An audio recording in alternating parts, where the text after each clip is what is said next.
Think you've already discovered the most resilient plants on the planet? Think again.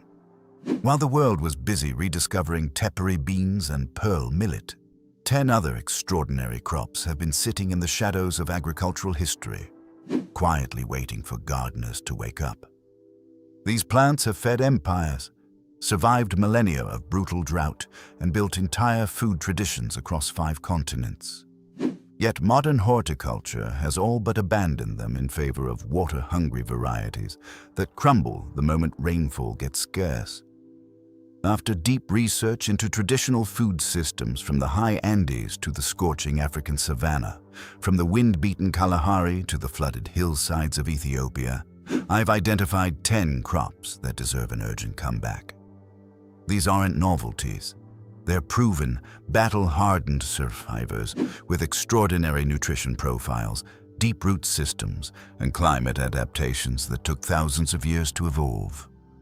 If you're not growing them, you're leaving food on the table and leaving your garden dangerously exposed to the climate shocks that are coming. Stick around, because number 6 is a root crop that thrives in conditions so harsh, even cassava struggles. And that bonus note at the end will change how you think about garden design in a warming world. Let's dive in. 1. Soralea esculenta, prairie turnip. The prairie turnip is one of North America's most overlooked indigenous food plants, and that's a genuine tragedy.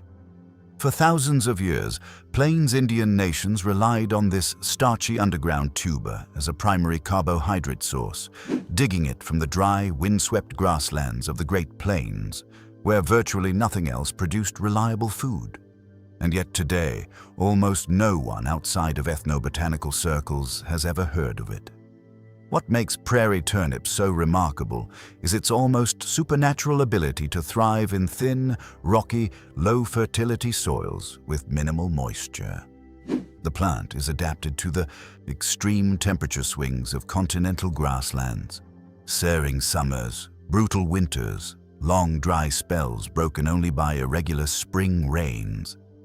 Its deep taproot can descend 3 feet or more into the earth, pulling moisture from layers of soil that conventional vegetables never touch.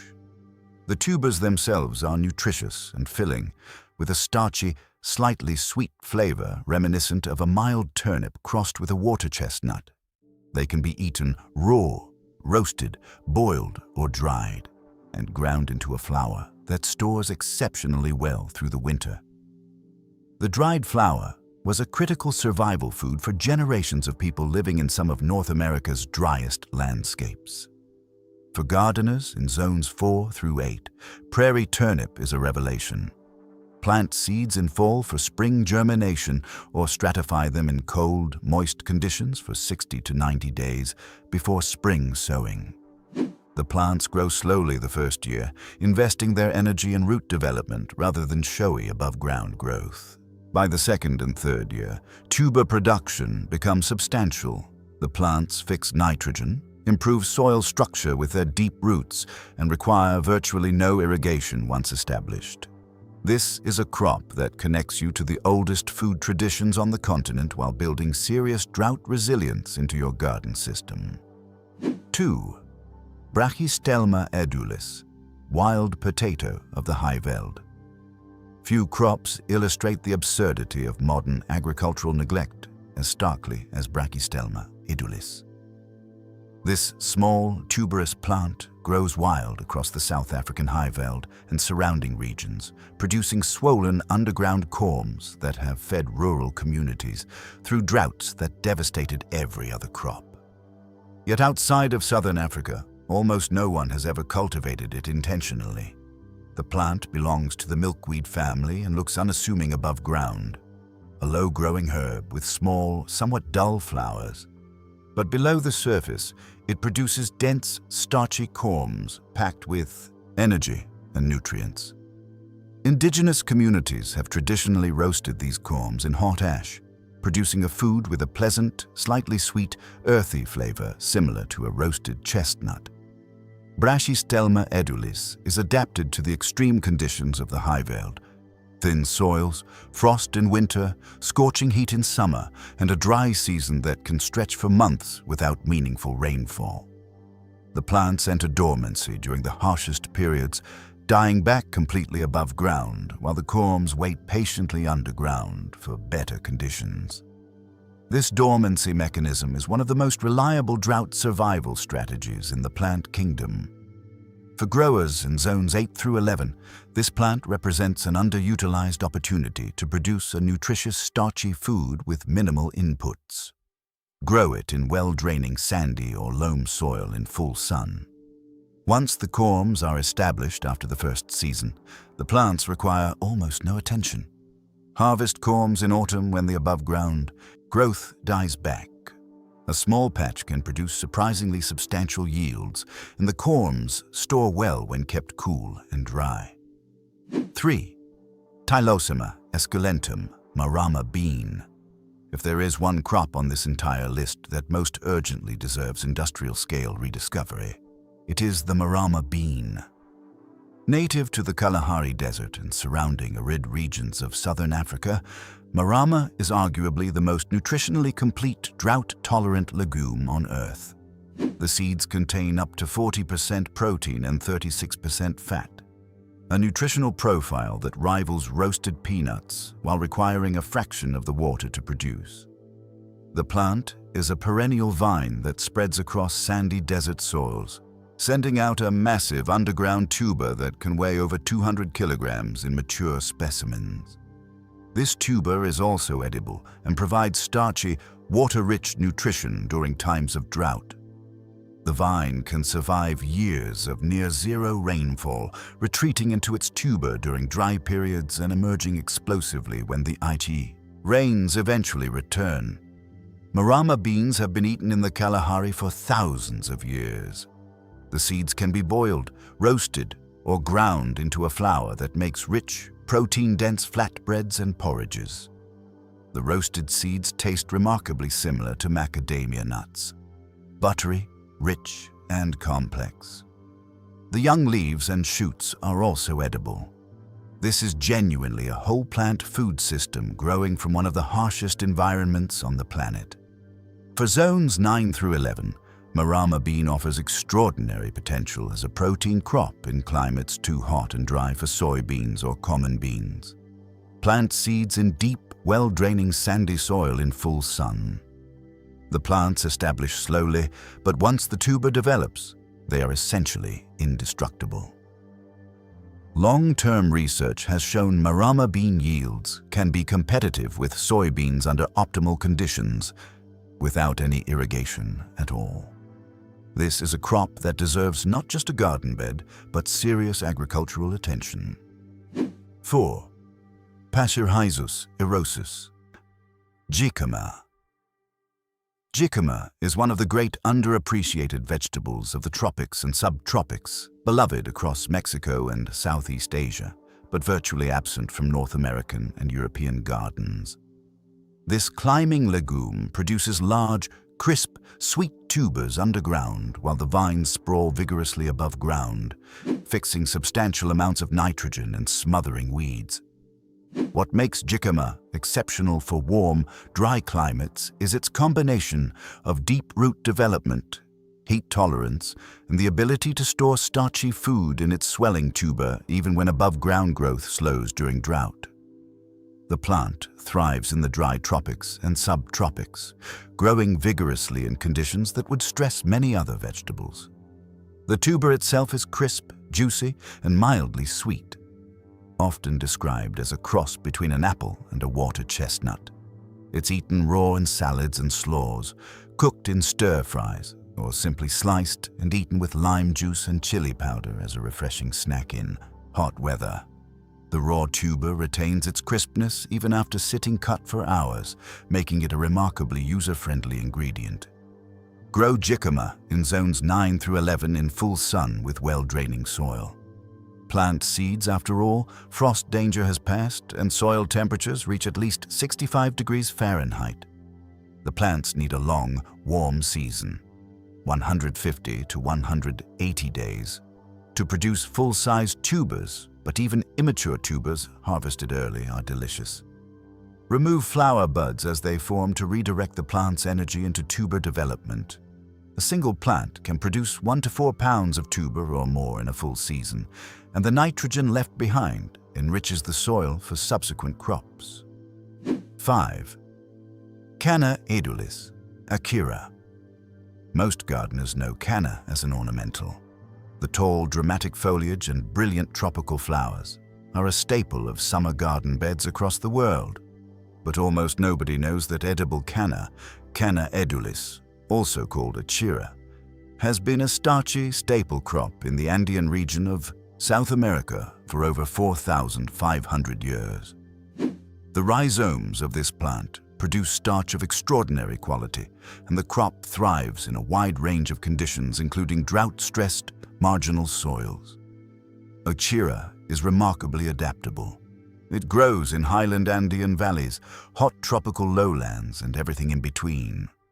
The plant tolerates poor soils, intermittent drought, and considerable neglect, while still producing generous yields of large, starch-filled rhizomes. The starch granules in achira are unusually large, making them easy to extract and producing a fine, delicate starch that was historically used for high-quality biscuits and confections.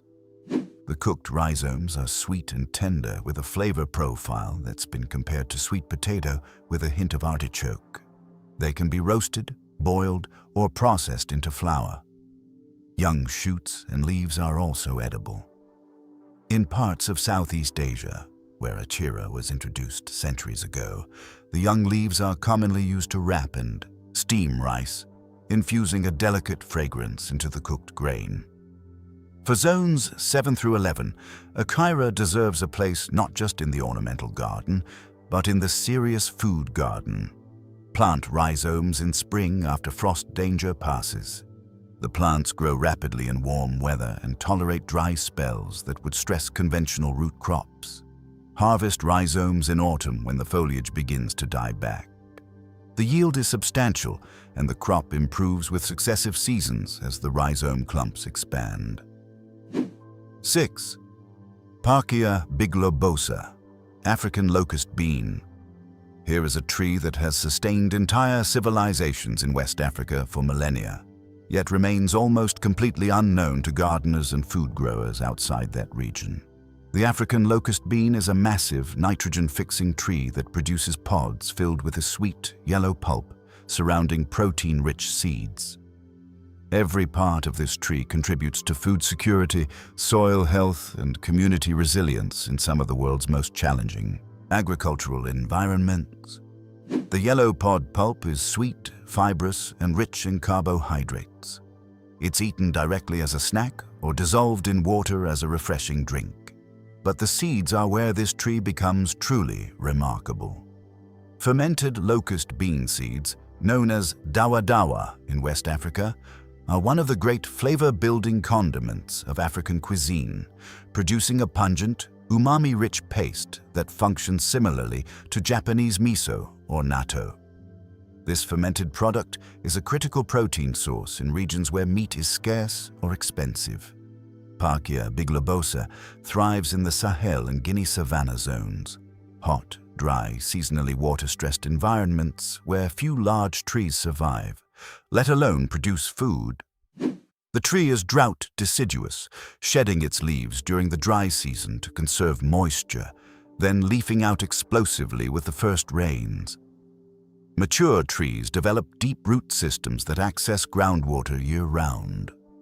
For growers in zones 10 and 11, African locust bean is a long-term investment in food security. Trees take several years to begin producing pods, but once mature, a single specimen can yield hundreds of pounds of pods annually with zero irrigation and zero fertilizer. The tree also improves soil dramatically through nitrogen fixation and deep-root mineral cycling. Plant in full sun in well-draining soil and give the tree room. Mature specimens can reach 20 meters tall. This is a generational crop that reshapes the entire food ecosystem of a property. 7. Ensete ventricosum, Ethiopian banana. Ensete ventricosum looks almost exactly like a banana plant. Same massive leaves, same dramatic tropical presence. But while true bananas produce fruit, Enset is grown primarily for an entirely different reason: the massive starchy pseudostem and corm at its base, which are processed into a fermented food called kocho that sustains millions of people in southern Ethiopia. What makes Enset extraordinary from a climate resilience perspective is that it thrives in conditions that challenge other starchy staples. The plant tolerates significant drought stress, grows in a wide range of soil types, and produces food continuously for years from a single planting. Unlike annual grain crops that fail completely in a drought year, established Enset plants continue producing biomass and usable starch even under water stress. The crop plays a unique food security role because the entire below-ground portion of the plant, the corm and the base of the pseudostem, is harvested and fermented. This fermentation process produces kocho, a dense, nutritious fermented starch that can be stored for months and even years. In a region prone to famine, the ability to store harvested food in fermented form underground is not a minor advantage. It is survival. For zones 9 through 11, Enset is an underutilized ornamental and food plant of extraordinary value. It grows rapidly in warm climates, reaching impressive size within 1 to 2 years. The plants tolerate occasional drought and recover quickly after stress. While the traditional fermentation process for kocho requires specific knowledge and equipment, the young leaves are edible when cooked, and the inner core of the pseudostem can be eaten cooked in ways similar to hearts of palm. This is a crop worth adding to any subtropical food forest. 8. Xanthosoma sagittifolium cocoyam. Taro gets all the attention, but its cousin, Xanthosoma sagittifolium, known variously as cocoyam, tania, or malanga, is in many ways a superior food crop for challenging conditions. Native to tropical America and now widely grown across Africa and the Caribbean, cocoyam produces large, starchy corms and nutritious young leaves while tolerating soil conditions and moisture variability that would devastate taro. Cocoyam is particularly valuable because it thrives in both humid conditions and periods of drought stress, making it adaptable to the unpredictable rainfall patterns that characterize many tropical and subtropical climates. The plant produces food from multiple plant parts simultaneously. The starchy corms are a carbohydrate staple, and the young leaves are one of the most protein-rich greens available in tropical agriculture, widely used in West African soups and stews. The corms have a mild, slightly nutty flavor and a texture that holds up well in cooking. Unlike taro, which can cause mouth irritation when improperly prepared, cocoyam corms generally require only thorough cooking to be consumed safely. They can be boiled, fried, mashed, or processed into flour. The flour is gluten-free and produces flatbreads with a pleasant, mild flavor. For growers in zones 9 through 11, cocoyam is one of the most reliable and productive starchy vegetables available. Plant corm pieces, or whole small corms in spring, once soil temperatures rise above 65 degrees Fahrenheit.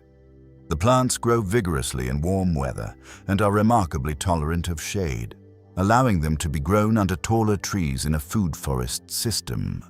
A single plant can produce several pounds of corms in a season, and the plants multiply readily, producing multiple side corms around the central one. 9. Sphenostylis stenocarpa, African yam bean.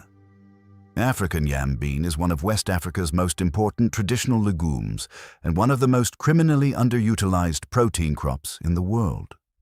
With protein content ranging from 21 to 29%, outstanding amino acid profiles, and remarkable adaptability to hot, dry growing conditions, this legume deserves serious attention from anyone trying to grow protein-dense food in a warming climate.